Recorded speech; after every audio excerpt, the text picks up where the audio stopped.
क्या नागा साधु खुद को मार डालते हैं? क्या नागा साधु के साथ होता है ऐसा अत्याचार जिसे सुनकर आपकी रूह भी कांप जाएगी? आखिर कैसे बनाए जाते हैं नागा साधु?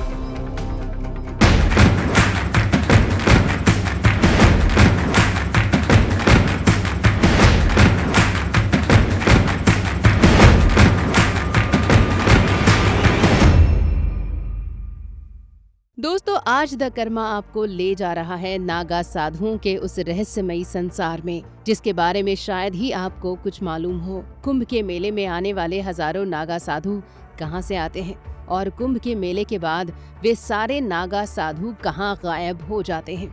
आज भी ये एक रहस्य से कम नहीं है। लेकिन आपके चैनल द कर्मा ने रिसर्च करके ये पता लगा लिया है कि आखिर कोई आम इंसान कैसे एक खास तपस्या के बाद बन सकता है नागा साधु। नागा साधु बनने की सारी प्रक्रिया क्या है और क्या हम और आप भी बन सकते हैं नागा साधु? तो चलिए शुरू करते हैं नागा साधु बनने की सारी प्रक्रिया को समझने की यात्रा। दोस्तों, सबसे पहले तो हमें ये बात जाननी होगी कि नागा साधुओं का जीवन बहुत रहस्यमयी होता है। आमतौर पर नागा साधु या तो सिर्फ अपने शरीर पर एक लंगोट धारण करते हैं और खुले बदन गर्मी सर्दी सहन करते देखे जाते हैं, या फिर वे पूरी तरह से नग्न भी देखे जा सकते हैं। उनके शरीर पर अगर कुछ होता है तो वो सिर्फ भस्म होती है जो वे अपने शरीर पर लपेटे रहते हैं। लेकिन सिर्फ धूनी रमाकर और भस्म लपेट कर ही कोई नागा साधु नहीं बन जाता है। इसके लिए कम से कम 12 साल की कठोर तपस्या से गुजरना होता है। नागा साधु बनने की सबसे पहली प्रक्रिया अखाड़ों में प्रवेश से होती है। अखाड़ों की शुरुआत आदि गुरु शंकराचार्य ने की थी। देश में आज कई अखाड़े हैं जो सनातन धर्म की रक्षा और प्रचार के लिए कार्य करते हैं। इन्हीं अखाड़ों में नागा साधु बनने की परीक्षा होती है। जब भी कोई व्यक्ति नागा साधु बनने की इच्छा लेकर किसी अखाड़े में प्रवेश करता है तो सबसे पहले वो अखाड़ा उस व्यक्ति के पूरे परिवार के बैकग्राउंड को चेक करता है और खासकर उस व्यक्ति के चरित्र की जांच करवाई जाती है।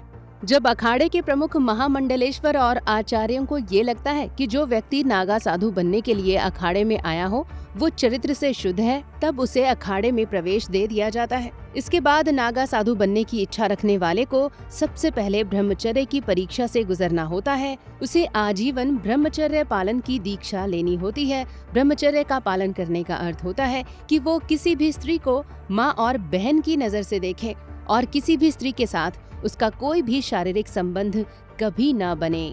इसके अलावा कुछ अखाड़ों के द्वारा ब्रह्मचर्य नियम के पालन में शराब और धूम्रपान का निषेध भी होता है। इसके बाद नागा साधु बनने वाले व्यक्ति को योग की दीक्षा भी लेनी होती है। उसे ऐसी यौगिक प्रक्रियाओं से गुजरना होता है जिससे वो अपने शरीर को सर्दी और गर्मी के एहसास से मुक्त कर लेता है। इसके अलावा उस व्यक्ति को मांसाहार का त्याग कर बहुत कम भोजन में ही खुद का जीवन गुजारना होता है। इस कठिन जीवनचर्या को करीब 12 वर्षों की कठिन तपस्या के द्वारा सिद्ध करना होता है। इस दौरान नागा साधु के शरीर पर सिर्फ एक लंगोट ही उसके साथ होता है। चाहे कड़ी सर्दी भी क्यों ना पड़ रही हो, वो अपने शरीर पर कोई दूसरा वस्त्र धारण नहीं कर सकता है। इन 12 सालों की कठिन तपस्या के दौरान उस व्यक्ति को कभी भी झूठ नहीं बोलना होता है और साथ में वो कभी किसी की भी बुराई नहीं कर सकता है। उसे हर एक व्यक्ति के प्रति एक समान व्यवहार रखना पड़ता है। नागा साधु बनने के लिए व्यक्ति को कम से कम 12 साल तक का लंबा इंतजार करना पड़ता है। इस दौरान व्यक्ति नागा साधु बनने के लिए जरूरी जानकारी हासिल करता है और इस स्टेज पर वो सिर्फ एक लंगोट ही पहनता है। अपनी इच्छाओं को त्यागना पड़ता है। ब्रह्मचर्य की शिक्षा के दौरान व्यक्ति को हर परिस्थिति में स्थिर रहकर उसका सामना करना पड़ता है और सत्य का पालन करना ये भी सिखाया जाता है। जब कोई व्यक्ति 12 सालों की ये कठिन तपस्या पूरी कर लेता है तो वो एक पूर्ण नागा साधु बन जाता है। लेकिन सिर्फ नागा साधु बनने से ज्यादा कुछ हासिल नहीं होता। इसके बाद उस साधु को एक अगली प्रक्रिया से गुजरना होता है जिसे महापुरुष बनने की सिद्ध प्रक्रिया कहते हैं। महापुरुष बनने के लिए ब्रह्मचर्य की परीक्षा को पास करने के बाद नागा साधु को 5 गुरुओं से दीक्षा लेनी पड़ती है। ये 5 गुरु कोई और नहीं बल्कि 5 देवी देवता होते हैं। इन 5 देवी देवताओं में सबसे पहले भगवान शिव आते हैं। इसके बाद उसे भगवान विष्णु के मंत्र की दीक्षा लेनी होती है। इसके बाद भगवान गणेश, माँ दुर्गा और सूर्य के मंत्र की भी सिद्धि करनी होती है। इन पांचों को अपना गुरु मानकर नागा साधु को अपने शरीर पर भस्म, लंगोटी, जनेऊ और रुद्राक्ष धारण करना पड़ता है। यही एक महापुरुष के आभूषण माने जाते हैं। इसके बाद नागा साधु बनने वाले व्यक्ति के सर पर जो चोटी होती है वो भी काट दी जाती है। इस प्रक्रिया को पार करने के बाद उस नागा साधु के सांसारिक गुरु उसके कानों में एक महामंत्र देते हैं और नागा साधु को इस मंत्र की दीक्षा के बाद एक नया नाम भी दिया जाता है। इस सारी प्रक्रिया को पूरा करने के बाद ही कोई नागा साधु महापुरुष बन पाता है। अब इसके बाद एक और कठिन जीवन की शुरुआत होती है, जब वो महापुरुष बना नागा साधु संन्यास धारण करता है। अब नागा साधु पूरी तरह से संसार का त्याग कर आध्यात्मिक जीवन में प्रवेश करता है। संन्यास लेने के लिए उसे अपने और अपने परिवार के जीवित सदस्यों का भी पिंडदान कर उन्हें त्यागना पड़ता है।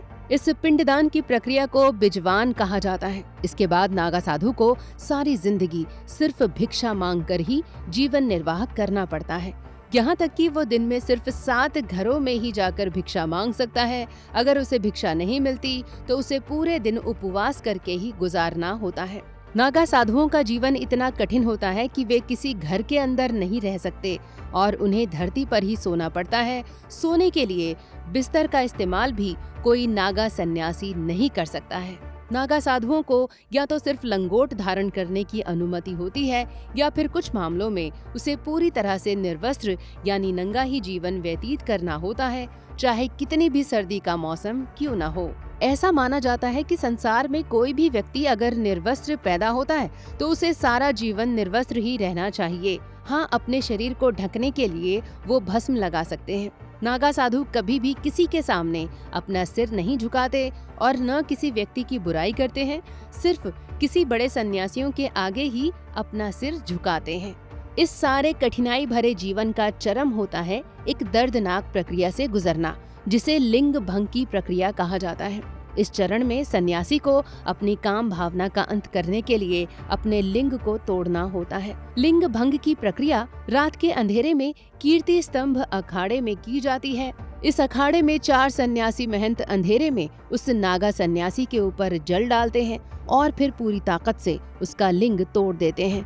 इस प्रक्रिया को टांग तोड़ प्रक्रिया भी कहा जाता है। ऐसा माना जाता है कि टांग तोड़ में सन्यासी के लिंग के नीचे की खाल को तोड़ दिया जाता है ताकि लिंग कभी उत्तेजित ना हो, वो काम वासना के पार चला जाता है। ये प्रक्रिया इतनी दर्दनाक होती है कि इसमें कुछ सन्यासी बेहोश तक हो जाते हैं। इस कठिन और दर्दनाक प्रक्रिया से गुजरने के बाद ऐसा माना जाता है कि नागा सन्यासी सारी भावनाओं से मुक्त हो जाता है। इस प्रक्रिया को पूरा कर लेने के बाद ही नागा साधु पूर्ण रूप से नागा सन्यासी बन पाता है। तो दोस्तों, देखा आपने कि नागा सन्यासी या साधु बनना कितना कठिन होता है। उम्मीद है कि आपको हमारा ये वीडियो जरूर ज्ञानवर्धक लगा होगा। आपसे रिक्वेस्ट है कि आप हमारी इस वीडियो को जरूर लाइक करें और हमारे चैनल द कर्मा को भी सब्सक्राइब कर हमारा हौसला जरूर बढ़ाएं। धन्यवाद।